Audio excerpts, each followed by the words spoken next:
tugboat, but we had a chance to catch up with this tugboat that breaks ice on wintry waterways. It was in the city yesterday. The icebreaker helps to keep hydroelectric power flowing from Buffalo to the five boroughs.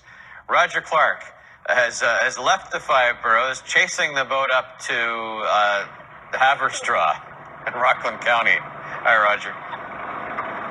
Yeah, Pat, luckily we have a good friend, Captain Jesse Scott. We're aboard his mini tugboat called the Sunny, yes, like Sunny Stelter, but we're following a bigger boat. And my friend Susan from NYPA, from the New York Power Authority, said, hey, you want to come check out this icebreaker? And I said, well, what does this have to do with New York City? Why do I need to know about this?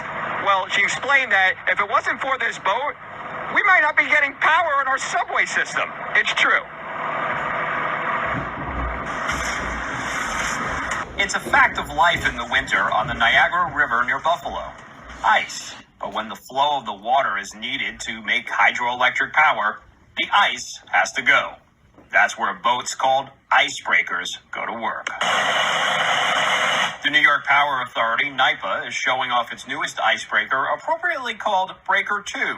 The vessel was built in Rhode Island by Blount Boats and made a pit stop at the North Cove Marina in Battery Park City after an 18-hour voyage before continuing a 9-day trip to Buffalo that will take it up the Hudson and through the legendary Erie Canal.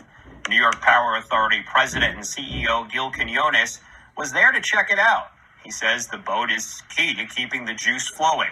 And believe it or not, electricity produced by NYPA 400 miles away at the Niagara Power Plant keeps some pretty important things rolling in the five boroughs. We supply the electricity to all the subways, the airports, all the government buildings of the city of New York, MTA, the Port Authority, and all of the state buildings that are here. NYPA is the largest state-owned electric utility in the nation, producing about 25% of all electricity in New York State.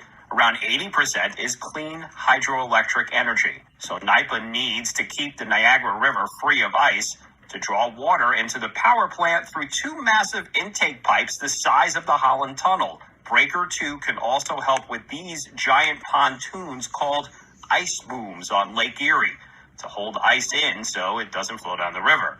But it doesn't always work. And that's why icebreakers like the 58-foot-long Breaker 2 are integral to the power-making process. It has a reinforced hull with an increased thickness of reinforcement. Also, the grade of steel that we use is specially made for ice conditions. Wow, yeah, so here we are. We're kind of chasing the Breaker 2 up the Hudson as it heads towards Troy, where we'll hook up onto the Erie Canal and then up to Buffalo. We are not going to follow to Buffalo, Pat. But indeed, so when it breaks the ice, guess where it goes? It flows over Niagara Falls. That's right. And Pat, in conjunction, you'll appreciate this.